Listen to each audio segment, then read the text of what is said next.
राज्यभरात सध्या उष्णतेची लाट आली असून नगरसह 11 जिल्ह्यांचा पारा 40 अंशाच्या पुढे गेला।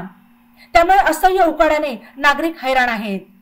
नगरमध्ये 42 अंश सेल्सिअस तापमानाची नोंद झाली। उष्णतेची ही लाट आणखी काही दिवस राहणार असल्याचा अंदाज वेधशाळेने वर्तवला। सध्या उन्हाचा कडाका प्रचंड वाढला आहे।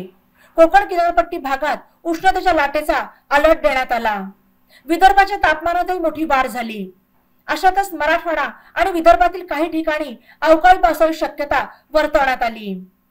सोलापूर आणि अकोला येथे 44.4 अंश सेल्सिअस इतक्या कमाल तापमानाची नोंद झाली।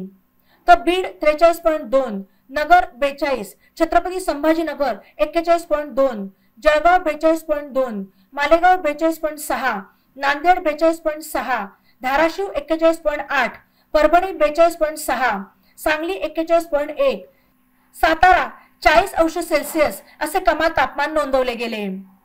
पश्चिम महाराष्ट्रात गेल्या 8 दिवसापासून उष्णतेची लाट आहे। पश्चिम महाराष्ट्रातील पुणे आणि कोल्हापूरमध्ये प्रचंड उकाडा जाणवत आहे। मराठवाड्यातील काही जिल्ह्यांमध्ये काही ठिकाणी विजांच्या कडकडाट आणि वादळी वाऱ्यासह हलका पाऊस पडण्याची शक्यता आहे। तसेच काही ठिकाणी प्रचंड उष्णता असल्याचे चित्र आहे।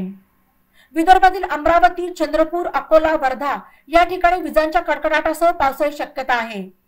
तर यवतमाळ, भंडारा, गोंदिया, वाशिम, गडचिरोली आणि नागपूर या ठिकाणी तापमानाचा पारा वाढत आहे।